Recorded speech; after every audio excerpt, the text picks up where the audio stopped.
want to let them know? Want to let them know who we are? What the whole deal is? Yo, yeah. So, hey everybody. You know what we're doing? We're doing something that's like super fresh and is super new. We're starting this thing called a podcast. It's a brand new idea. Called a podcast. It's definitely not for middle-aged men. This is not like stocks. This podcast, I promise, is not a midlife crisis. No, hey, my name is Ben. This is my buddy Brewski.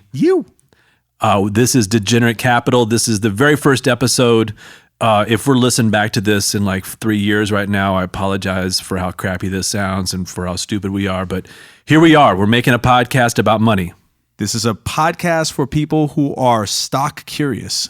Stock curious and are not professionals, but love to make a little bit of money. Yes, this is for the hobbyist and the professional, maybe alike, but I think the point of this podcast is that professionals would look down on us in some ways. We don't own any Columbia fleece vests. I do like Starbucks, I suppose. But the point is that we are a couple of average Joes who make good decisions and bad decisions, and we encourage you to follow along. I am also a community outreach moderator / whatever on StockTwits. And so I am privy to a lot of, I think, the things that people want to know about or don't want to know about. And so, here we are. And Ben is a specialist in being that guy. So, well, we should talk a little bit like on our first episode. We don't have to get to episode. Yeah. We could talk a little bit for everybody who wants to know, or for just our family that's listening to this, how we got started with this. Like, how did you get started? You took a very different path to this than I did. Right. But how did you get into finance, stocks, options, the world that you play in every day? Right. So, disclaimer, I am not a fiduciary. I'm not a professional, but I do happen to be in this world on a daily basis because I come from a family that didn't own any stocks. My mom didn't own stocks. My dad didn't own stocks. And at a certain point in my life, I was in China around a bunch of people. It's a whole other story. It's not important. And these guys said, "Hey man, do you own any stocks?" And I said, "No." And they go, "What's wrong with you?" And I go, I don't know. It's just not for me. They go, "What do you mean it's not for you?" You had to go all the way to China. I had to go to China to hear this.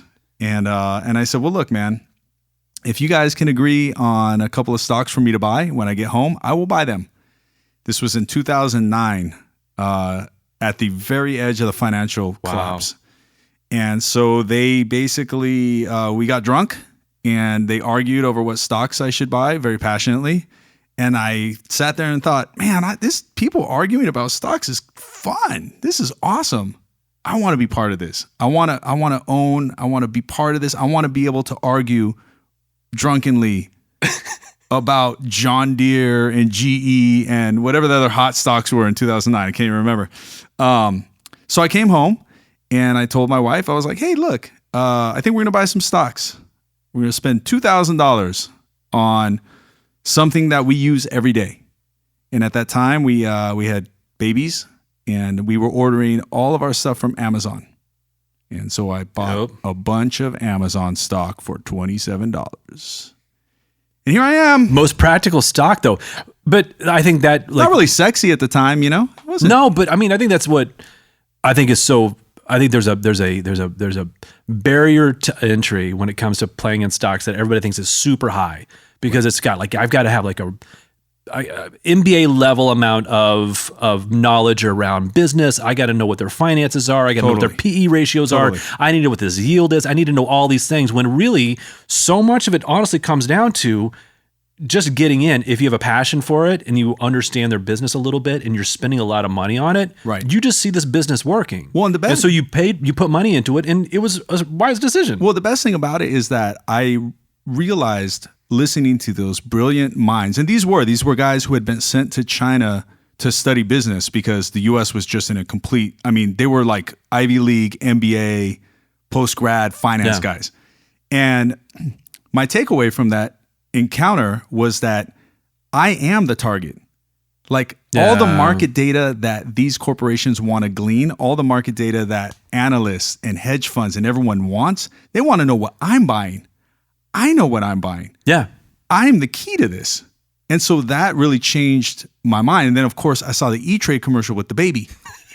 And I go, man, if this I can do that. If this baby can do it, I can do it. So it was a real innocent time, but it really kind of kicked the door open for, I think, a lot of what we now refer to as retail. Yeah. Where you're like, you don't have to be that guy. And then, of course, any finance guys, we knew they were like my mom's friends. They're balding. Like, they don't know what Amazon's all about. I'm like, dude. No, but we came up in an age, and I'm just thinking about this right now and didn't never realize this. When you want to make a stock trade back like pre-2000, right. Gotta call the stockbroker. It's going to cost you a lot of money for the whole exchange. The whole thing's going to be a process. It's not going to happen in a minute. And you have to be deliberate about that decision because it's going to cost you a good amount of money for that transaction. Correct. Right. That stockbroker is going to make some money for you. We grew up in that E-Trade time, like you and I, really getting deeper into this world where people like you and I can just jump in and make a trade. And E-Trade's whole thing was, how much? Do you remember what the transaction fee was? It was like $4. And it was such a it was mind blowing that you could even make a transaction for that cheap. Now that's not even existent. But it's remarkable that was a thing. Not only that, like we, because we didn't know any better, we didn't know any different. We had access, like from the time I started trading, I had access to real time quotes. Yeah. Which, of course, everyone takes for granted now. But like back then, that was huge. The internet was like, all of a sudden, I know how much my GE stock is worth instantaneously. At 2:00 in the afternoon, not tomorrow. Crazy. I know what it closed at last night. Right. It's crazy. Now, all of a sudden, intraday trading, all these sort of things are like the world that only brokers knew, the world that only the finance specialists had access to and were privy to. Now, all of a sudden, a bunch of numbnuts like us could get into. So and it's wild because there's people that are way younger than us, who are growing up in an age where that they don't even understand that that's a thing, right? And that are blessed that they can just jump in and start trading immediately. They've got access to all the information, they got access to all the data. But like what we'll talk a lot about, I'm sure in this podcast, is there's too much of it. There's too many options. There's too many things out there. There's so much white noise that everybody's telling them to make these trades because the barrier to entry is low. Like you can just jump in and buy a bunch of Tesla tomorrow if you want to go do that. Dude, you can make it worse. You can buy a bunch of Tesla options on margin. Robinhood will encourage you to do so. And so I think the point of this podcast, and I think at its very best, we're going to be able to, we're going to figure it out. At its very best, we're going to be able to sort of illuminate both that new world. Yeah. And also, we have a foot in the old world. Yeah. And a lot of that wisdom is a little bit lost. Look, to my detriment, when GameStop was happening, I was like, this is stupid. Yeah. When someone pitched Bitcoin to me back in the day, this is stupid. Yeah. Because I am old in a way. But I'm somewhere between the bald financial guy who looks at 4% gains a year as being something to shoot for, and a young, more degenerate than me Robinhood user who's just like, I'm YOLOing everything on calls or like what on. So at its very best, we are going to strive to look at both the macro things that affect the market, and also like a lot of the finicky like trading stuff that I deal with on a day-to-day basis that I think is super cool.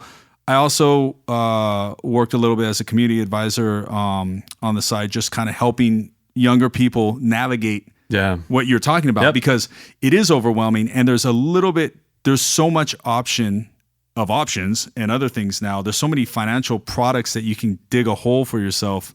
The house never really loses, but a lot of people can get left in really dumb trades. You can lose a lot of money. You can lose a lot of money really fast. Easily. Well, a lot easier than you could back then. Look, man, when I signed up for E-Trade in 2009, they weren't giving margin out to anybody. I mean, you had to work for it. You had to build up equity. You had to do this, that. Then you had to take I had to take a quiz. I had to pass a test. I had to get certified as an options trader. Yes, you are now level 2 options trader. Pass, answer all this stuff. It's harder to get your license. And then when Robinhood came around, I'm not a Robinhood user, but I remember like people were just like, all of a sudden you sign up, options, margin, the whole nine, baby. And we'll talk a lot about that, I'm sure, and talk about like the whole Reddit sphere, the Wall Street bets, where that really started to take off, the GameStop stuff, the meme stock stuff. A lot of this, I mean, I think what you and I find so awesome is the traditional world which were kind of one foot in a little bit, Right. really got its ass handed to it by the new world in a lot of ways with these meme stocks and these people who really believed in companies like GameStop. They believe in things like, NVIDIA right now, believing in things like Tesla, where the analysts and these old guys are like, the fundamentals aren't here, yet the stock is going from 3 to 30. Palantir. Palantir right now. But I mean, like being able to look at it from both sides. Being able we'll talk a lot about so that's the fundamentals that's a good of it. segue. So Ben, who you? What are you doing? Who am I? Who are you? Who you? What are you doing here? We're gonna drop the word R out of this. I'm similar to you. I got into this because somebody was telling me that I should be getting into this. I got into it much younger, though, at 12 years old. When I was a kid, my stepdad used to pick me up. Like Zach Morris in that one episode where he started buying futures. I know. I'm like I'm like an Alex P. Keaton that's just a little less douchey. A little. I was when I was a kid, my stepdad used to pick me up from school because I went to the school in a different place, but by his office. And so he'd take me back to his office, that these old corporate centers, where you'd have like, the insurance office and the FBI would also be there, like an IRS outpost and a Charles Schwab. Dude, I can smell that building. Yeah, right. I've never been there, but I can. You know it, like I know what it smells it's like. got like the stale coffee smell throughout the whole thing. So I would go up there and I'd stay with him like from 3 o'clock till 5 o'clock until he went home. And so I was precocious and bored, and I would just run around and just do whatever I could and meet people if I could find them. And my stepdad finally got tired of me just pestering him and said, like, why don't you go down and talk to my stockbroker? He works for, I think it was Charles Schwab. It's one of those brokerage classic. firms, old school, right? Walked in and it had the ticker board. Yes. The old school ticker, the only way you could find out what a stock price was. And it was just going across, and it was just confused by all of it. waiting for it to come by. Oh man, I was a little Gordon Gecko sitting in there. I was ready for this. So he told me, like, talk to my stockbroker. He owes me a favor. Have him talk to you about stocks. I went in there every week for like 6 months, and he would just pepper me with little pieces of information, give me books, give me brochures, give me all this stuff.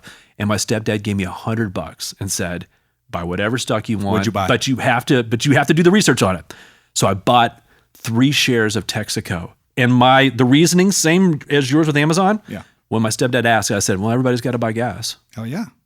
Why not buy it?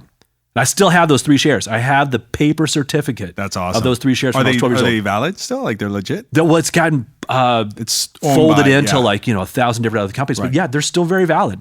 I'll never sell them though, because there's like my little memento of my first stock that I ever purchased. Hell yeah, dude. From that moment on though, like I was always super interested in it because I learned so much. I'd get on those forums, those early internet days where they'd give you $1 million in fake cash and you'd be in those contests. Remember those? Yeah. I used to do those. That's And so man, I cool. had a blast with it. I Right. just find this world so fascinating and interesting.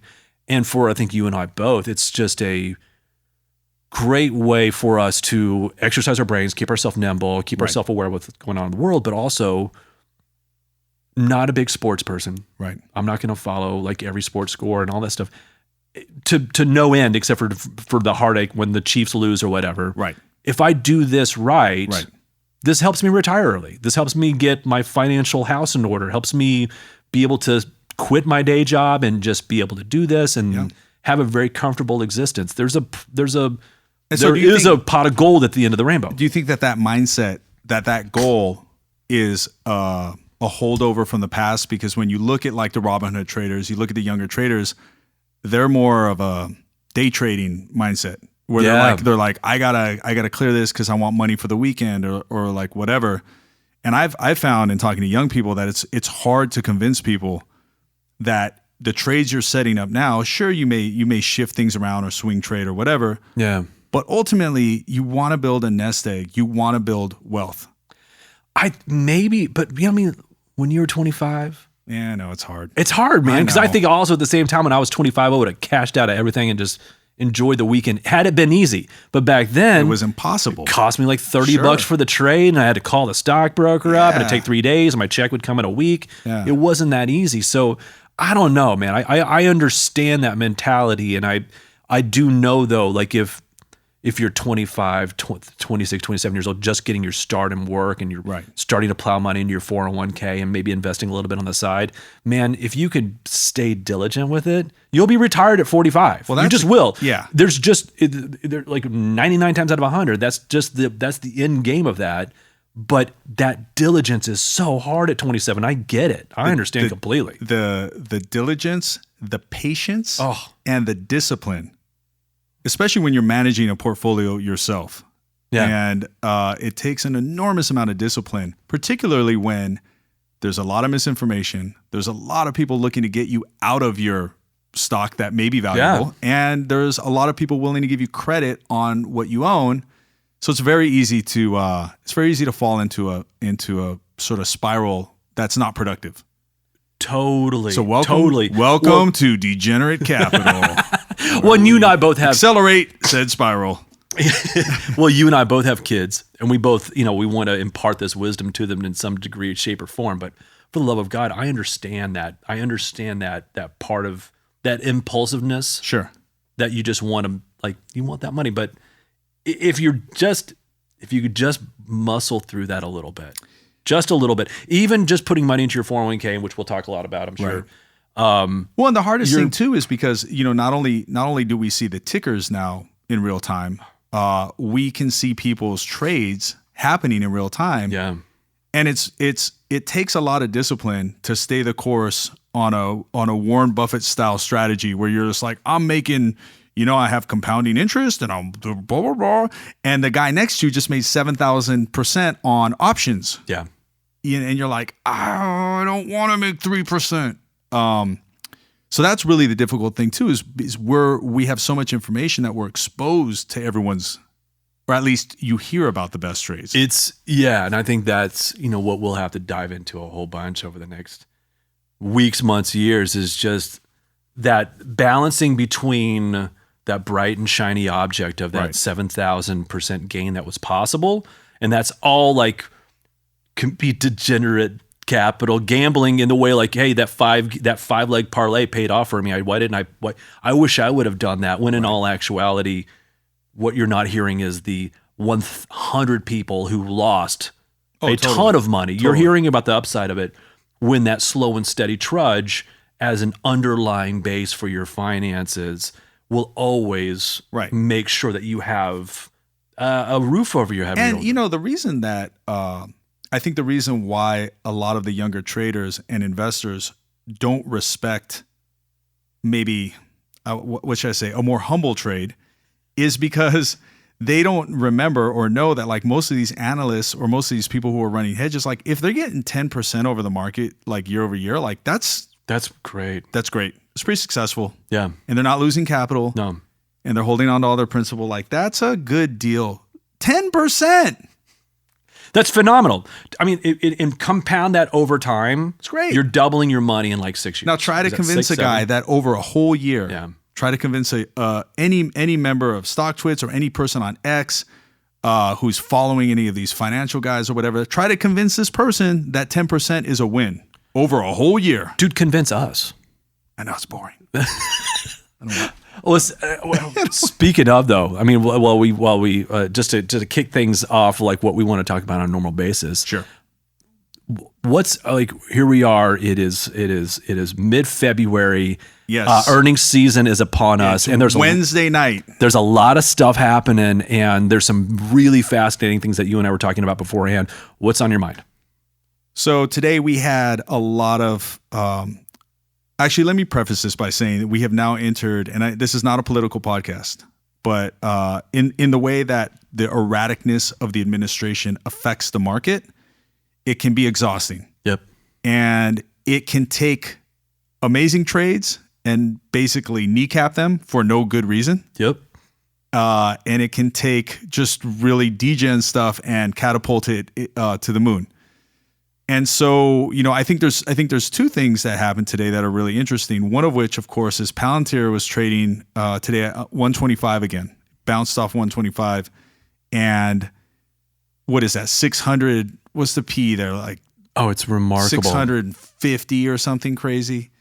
But what I noticed today, aside from some unusual options activity, was that the media started to turn on the share price. Yep. And I think that a lot of traders don't realize, or a lot of people in the markets don't realize, that a lot of these media outlets are an arm of a strategy. Yeah. They're just another way of disseminating information that can be used to profit from, right? Yeah. So this morning, I noticed that Barron's had an article that says something to the extent of like, Palantir stock, time to sell. And all of a sudden now, like, there's now like, That's Barron's. Yeah. Bald people publication. I always imagine Barron's being read in like a very dark wooded room in England with some people who have to maintain remarkable silence while they read it. I mean, it's a well-respected publication. It in some is. ways, you know? It is. It smells like money. When you're losing Barron's and you're losing, I mean, it's one thing to lose Zach's or to lose like you're The Motley Fool. Yeah, Motley Fool is turned against you. Yeah.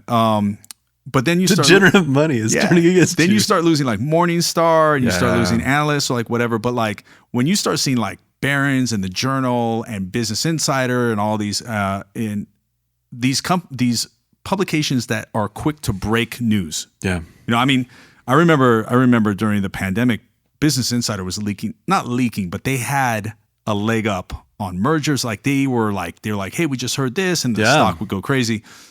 They were breaking so much news. It's crazy, right? And so like they are getting tipped. So if they're saying, hey man, this stock is overpriced, I read that as, yes, the stock may be overpriced, but that means someone's setting up a trade or has already set up a trade. Yep.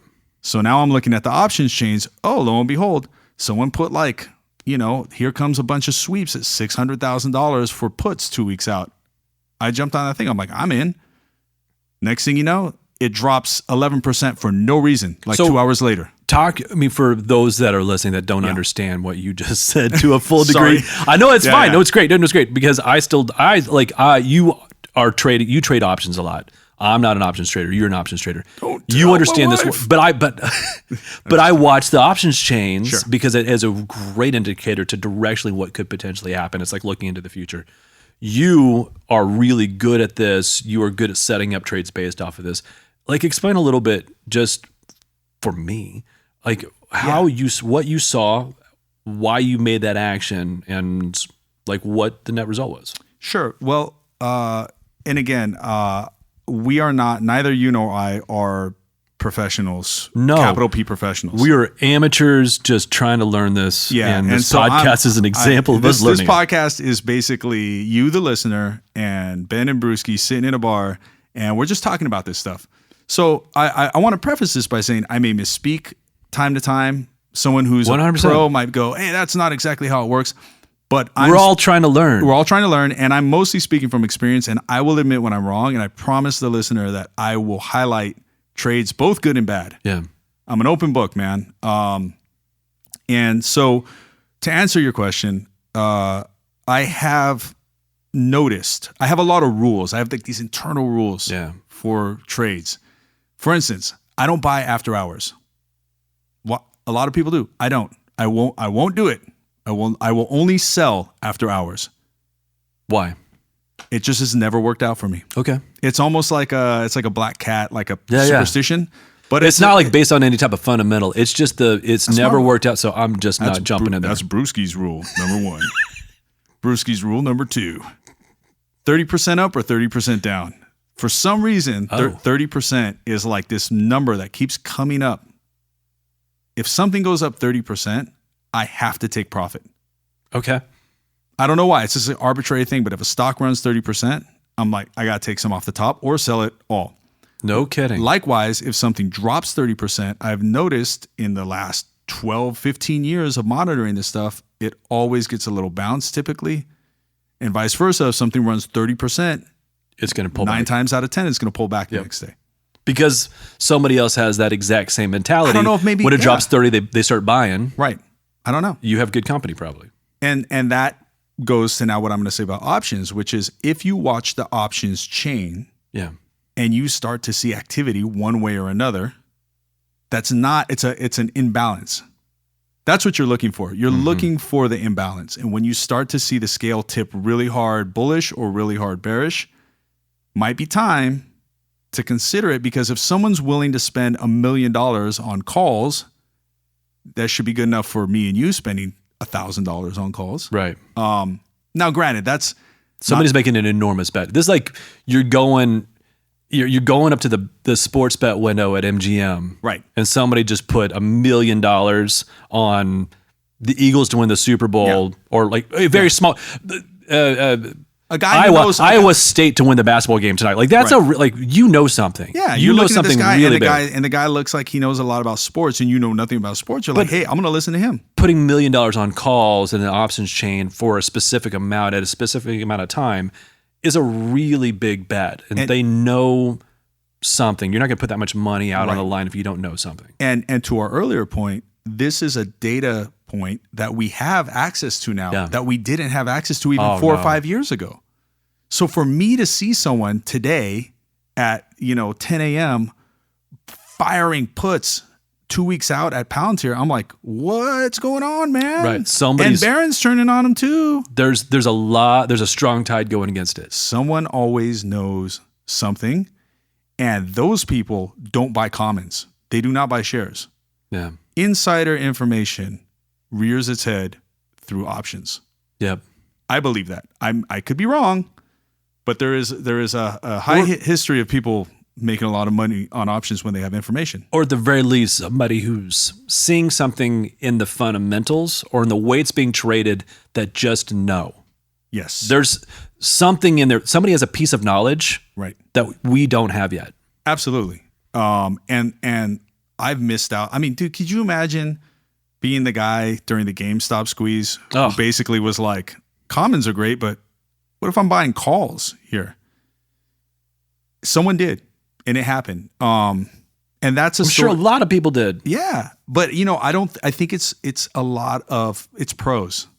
It's pros. Mm-hmm. It's not retail as much. Now then, when retail started buying options, they do it such a bad job at it and such bad risk assessment that the market makers make so much money off retail buying options. Yeah. So I guess over the course of this podcast, we'll talk about like maybe what are super degenerate strategies and what are some actually like, hey, that worked out. I recently had to call E-Trade and explain to them that I was going to execute my DraftKings options. Okay. And the guy goes, he said that. He's all, okay. Okay. He's all, how come you didn't do it online? I'm like, because they expire tomorrow. Oh, wow. Yeah, got to get done. And he goes, dude, you waited till the last minute. I'm like, pull them up. Check them out. These were DraftKings. Ben, you probably remember many years ago, I was pounding the table. Yes, you were. DraftKings was $13. I'm like, yes, you were. Now, at that time, I had a choice. I could spend $13,000 on 1,000 shares, or I could spend $13,000 on $20 call options that expired in 2026. 2026? 2020? No, 2020. What year is it? 2025. Yeah. And that was 2 years out or whatever it was. And I bought those for like a couple bucks a piece. And yeah, when I called E-Trade, the guy's like, yeah, usually people don't execute the options. They just sell them. You don't want to sell them. And I'm like, dude, pull them up. He goes, oh my God, you got a great deal on these things. I'm like, yeah. I mean, because you were watching it back then. I was watching it back then. I had the patience to not trade them. Right. I just pocketed them. And now I'm turning them into shares. So anyways, I'm going down a rabbit hole. But yeah, there's options can be very handy, but they can be extremely dangerous. Yeah. And so I think one of the things we're going to attempt to get into over the course of this podcast is the difference between, because they're night and day. I mean, not all options are created equal. Weeklies, we're going to go deep. Dailies, weeklies, and monthlies are not the same thing as leaps. And so we're gonna get into this stuff. And if you don't know what I'm talking about, you just keep tuning in, and we will talk about this stuff and talk about ways to, sort of minimize your risk and maximize your profit through options trading. I love it. Could be cool. Yeah. Before we go, is there any degenerate trades that you've got on mind that's happening right now that you got your eyes on? I think there might be something. Yeah, he knows, dude. All right, so we had a lot of action today on Celsius, and It's such a great trade. for everyone, for all for all listeners out there, if you're not familiar with Celsius, they're an energy drink brand. So this goes back to what we talked about at the very beginning, me buying Texaco, you buying Amazon. Yeah. Celsius is not some obscure brand, not some obscure service. My friend that's Brendan like, drinks like 2 Celsius a day. You're going to the 7-Eleven, you're seeing them getting picked up Everywhere, every yeah. single, like it's everywhere. It's everywhere. It's everywhere. And, analysts who are trying to mislead you in some ways will be like, well, they're seeing increased competition from Alana Nui or whatever the hell. I'm like, I don't see anyone drinking that. No. If I drive down the street, there's a bunch of empty Celsius cans in the gutter. It's everywhere.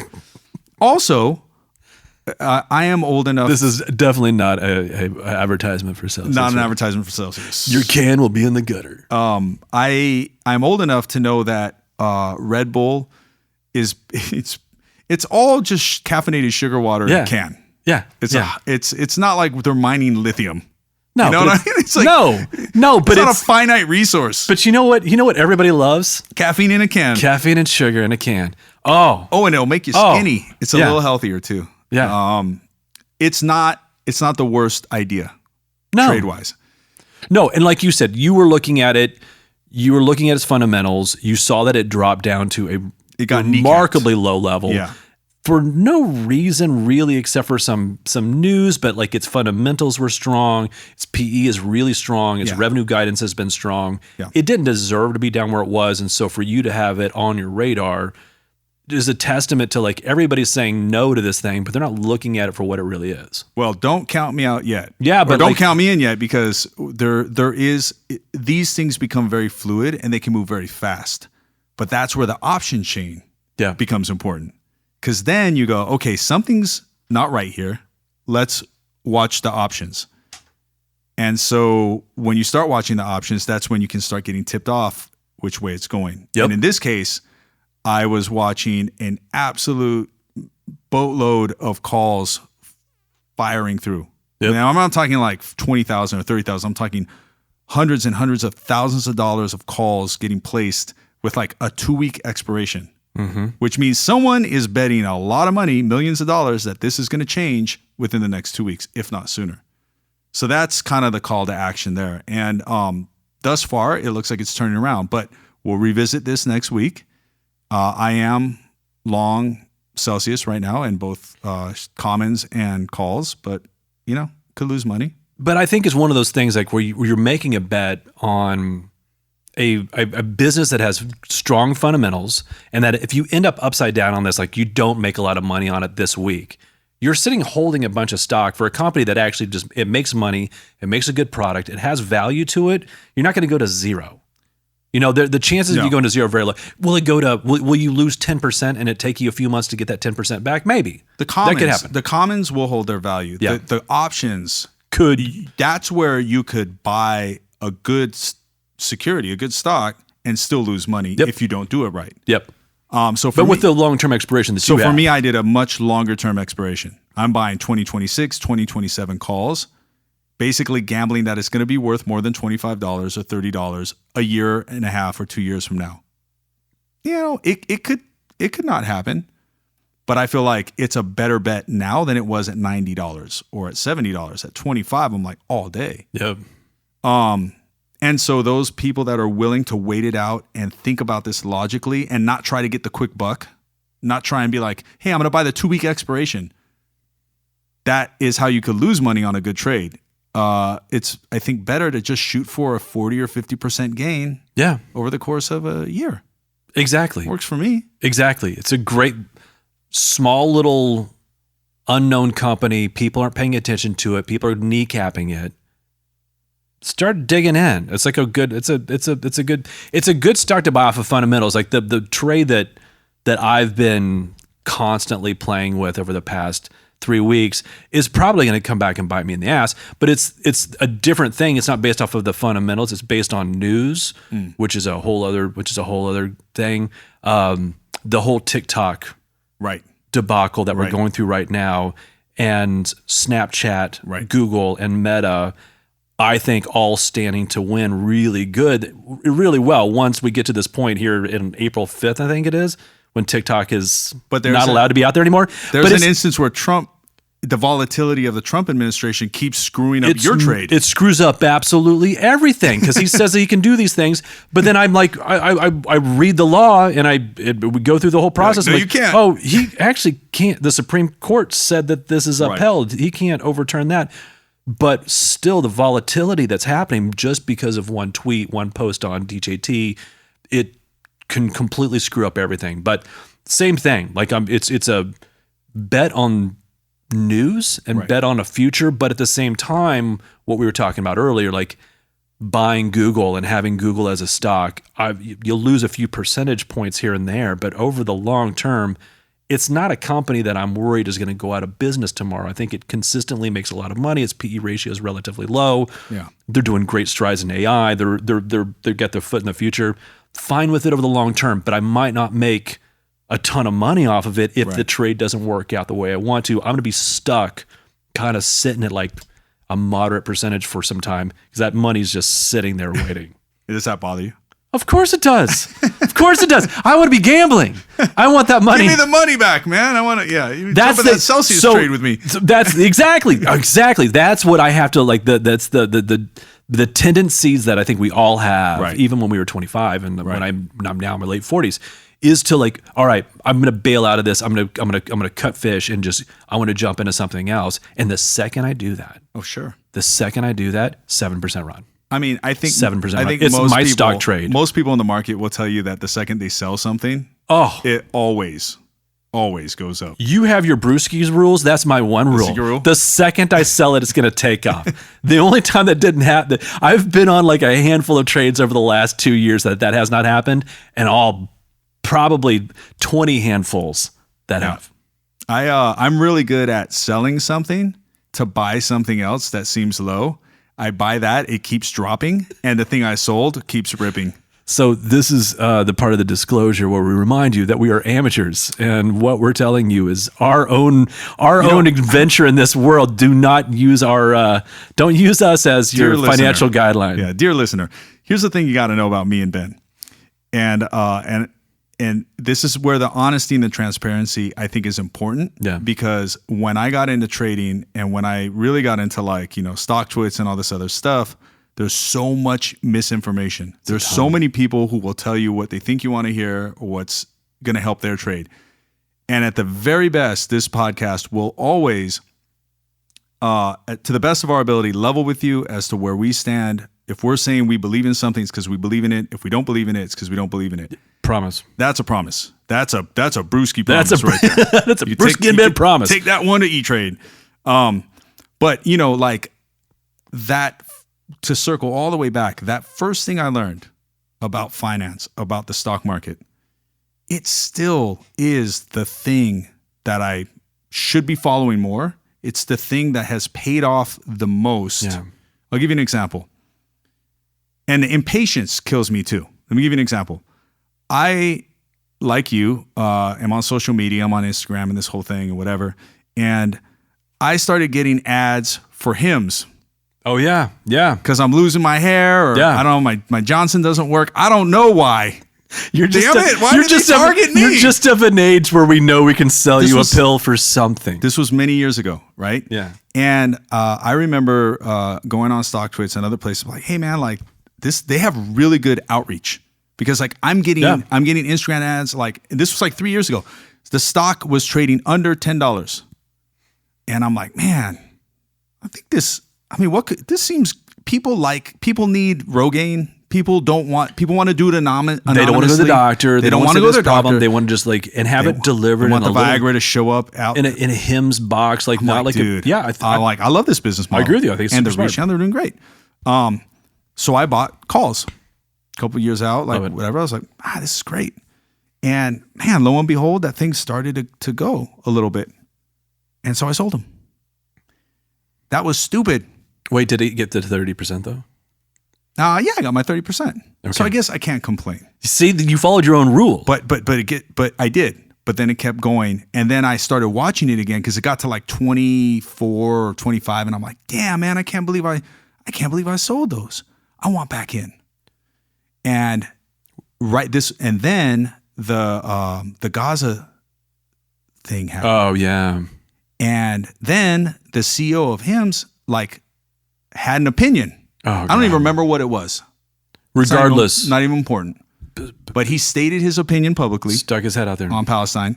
And the market hammered him. Wow. And I bought calls. I said, dude, this has nothing to do with the fundamentals. This has nothing to do with the product. And we can fire the CEO and put somebody else in that place. And the fundamentals will stay the same. Jew, Gentile, Catholic, Protestant, Arab, don't matter. You still need a dick pill.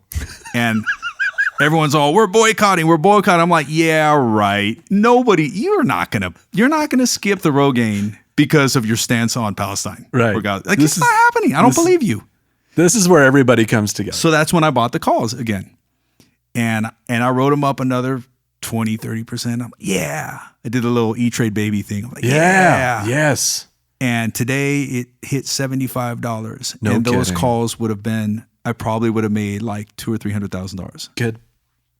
And you wouldn't have to be starting a podcast. Now I am no longer the E-Trade baby. I'm more of the, like I really screwed that up, dude. I really did. You're the dancing monkey off the E-Trade. Boy, you're the boy. the hillbillies next to it. But the reason I bring that up is because I lost a lot of money there in some ways. I mean, it's opportunity cost, but the theory was correct. The fundamental theory there is that if people are using it and it's around you, they're targeting me, they're targeting other people.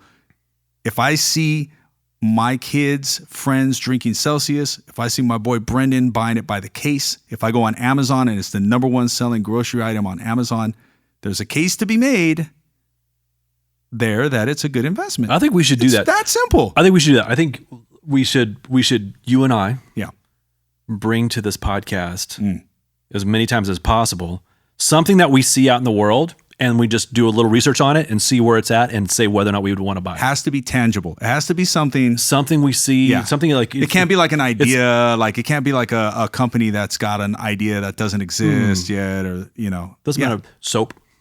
Oh, Soap I Kings. got a good. All right, we have to save that one for another one. But we get. I mean, but I think next week's episode we're going to talk about my soap play. There's all kinds, man. I think it's a fast. There's a lot of overlooked companies that when you go on X or you go on StockTwits, they have no watchers. Right. Nobody's looking at them, and you're like, but wait a minute, this is everywhere. And I think and I think something else that we're going to have to get to, and.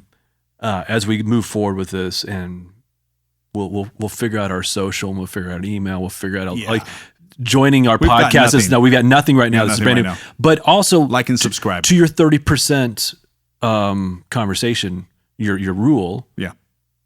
How strong is that rule? What should we be doing when we are in that position and we find that soap company, we find that small little.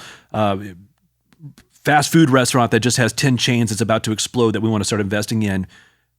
Like, how do we start getting out of that trade to not end up in the position where we're looking back on it with just complete agony that we missed everything? And I think that's something you and I need to learn together as we're going through this, because I'm the same way.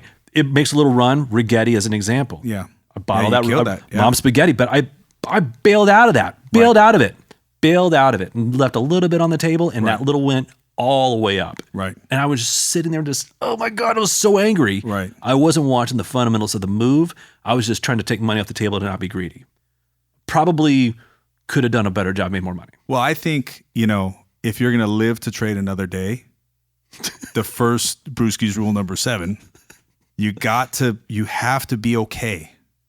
You have to be okay with leaving money on the table. Yeah. There's a lot of older traders would always say profit's profit. Yeah.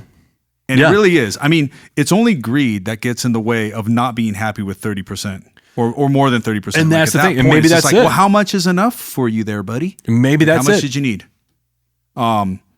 Yes, I'm upset. I missed out on $100,000 in Hims calls, but I did make money. I didn't lose money. No. And it's just. I think that that emotion, whatever emotion that is, that sort of FOMO, you have to overcome that.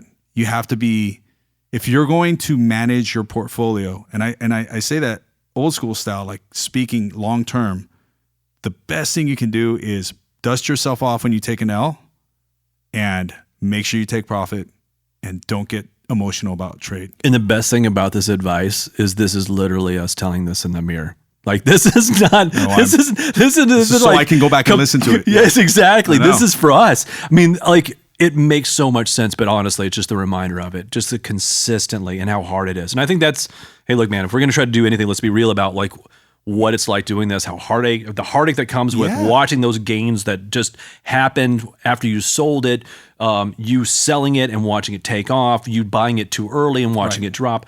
There's a million of these things that happen. And so like, and nobody talks about that. Like you only hear about the wins. I told you that story about the guy that a person that will remain nameless that was in my orbit that had got down to his last dollar at the blackjack table, lost it, and then borrowed $10 from the old lady next to him and ended up turning it into $1 million at the blackjack table and gave her like $100,000 or some large tip. Right. And he tells the story consistently. And I asked his friend if this story is true. He goes, yeah, but what he's not telling you is the 1,000 times that happened where he lost the $1 million.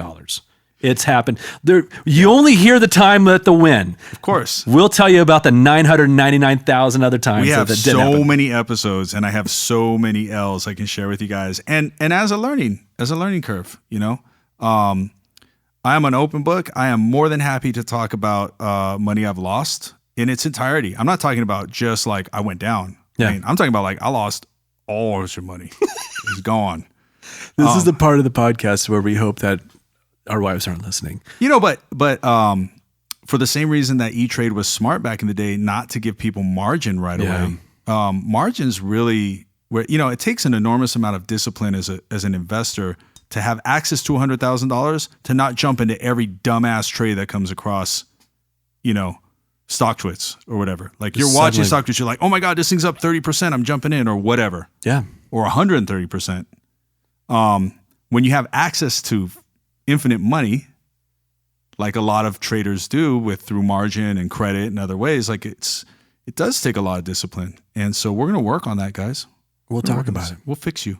I love it, man. All right. Well, we'll keep our eyes open on Celsius tomorrow. Yeah. Let's see what happens with Celsius. We'll revisit this next week and I will You'll be either Celsius braiding or I will. Right. We'll have to make some, we'll have to have some bet on this, but yes. And we'll come back next week.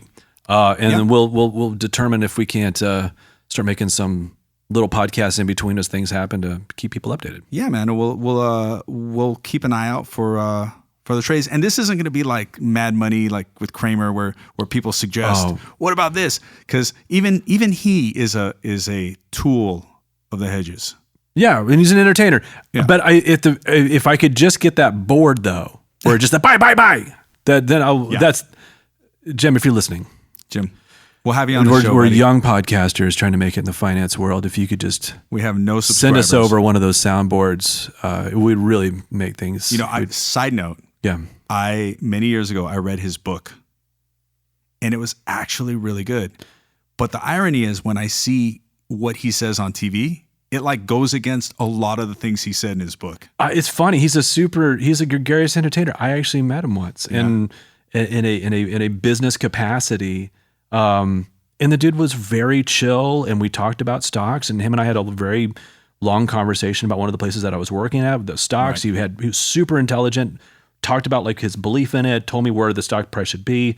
It's just calm and nice. I was like, oh, you got to turn it on. Like once the lights hit you, you got to be all over it. You're an entertainer, man. I get it. I mean, brain's working, and he's got that cool board. He's got a board. Do I have time for like a quick? Man, I don't think there's no clock on this. That's the best thing about podcasts. We've this hopefully double length. Guess what? Double length. Guess what? We're getting you on your drive home now. You've made it to work. This first one, I promise, won't be as long as the other ones. But no, I want to say something from that book. Yeah. One of the things that I remember that I still think about a lot, and I use it for trading, is that he had something he referred to as like a basket theory, or maybe he didn't. Maybe I made that up in my head. But it's this is ringing. His idea, and it's basically that when you have an ETF and they're investing in a sector, right? You have it's like swinging a bucket around in a circle. So everyone's going to be affected. But to what weight they're weighted, they will be affected differently, disproportionately, like centrifugal force. So for instance, if you look at like miners, for people who aren't familiar out there, it's a very distinct sector, Bitcoin miners. You got like ClearSeek and Mara and Hut and like Riot, but like small but very volatile and intense stocks. Intense, and they swing around really hard. But like Mara is like the biggest part of that. So when you watch the sector, if it rips, Mara is only up 3%. But like the smaller ones on the outside are catching more centrifugal force. They're up 11%. But then when it dips, Mara's down 2% and they're down 11%. Right. And it just has to do with their weight, the weighting that they have in a lot of ETFs and how affected they are by the market volatility and how it's moving up or down. So for instance, like if you look at consumer stocks or whatever, like Amazon goes up 2%. Yep. But like some other stock is going to go, you know what I mean? Like it's important to start to realize that the weighting, like if you look at a heat map and you see the size of certain companies, like they swing around, but they swing closer to the axis. So you're safer, but you're also, I don't know, you're not gonna feel that centrifugal force when it really starts to push harder. And that's the balance. Like if you want to have a little bit more of a conservative point at it, you buy into that basket because that centrifugal force won't be so drastic when it's going down. But on the other side, it's being able to say, look, I'm willing to not be having my chips on the table when a really good hand gets laid. Right. So you got the small cap stock with a smaller float sitting on the outside of that circle. Yeah. And you got a little kid in the middle, or Donald Trump, swinging it around. And the things closer to the center are going to move, but they're going to move in a more predictable and slower fashion. And so we're going to talk about this over the course of many episodes too, about where does this stock fall in that realm, within its sector, within its category. And like, is it going to get whipped, or is it like a safer play? And you're saying this and it's making me think of NVIDIA, which is the biggest one in that place, which is the biggest one in the semiconductor place. Sure. And it's one of the most volatile. It's not so crazy. It's not exactly the largest one that's going to have the least amount of movement. It's sometimes that's the 800-pound gorilla that's causing a lot of problems in that basket. And I think that's what savvy traders look for. They look for that anomaly. Yeah. Palantir, same thing. Defense or AI or whatever, however you want to classify it, it is now swinging way outside of its weight class. Way outside. Tesla, people will argue, was swinging when it got up to 450. Hey, they're like, hey man, like something's got to give because this thing is, it takes too much force to keep this rot analogy going. It takes way too much force to keep swinging this thing as hard as we are. Yeah. It needs to be closer to the middle. That's fascinating. So as far as options goes, there's a metric called IV, or implied volatility, and the reduction of implied volatility actually hurts the option price. Because there's less volatility, there's less movement in the stock. It's going to mean exactly. So high IV stocks and a lot of implied volatility. You're looking at a Tesla, or you're looking at Palantir. You're paying a premium to buy the options because you're paying for the implied volatility. Because people are betting it's going to swing in a huge direction or other direction. Microsoft, big, huge company. It's going to lumber along. Is it going to have huge volatility? No, it's not going to have huge. ExxonMobil, it's not going to have huge swings. And sometimes those options and those, maybe not the stocks, but the options can be very safe. Yeah.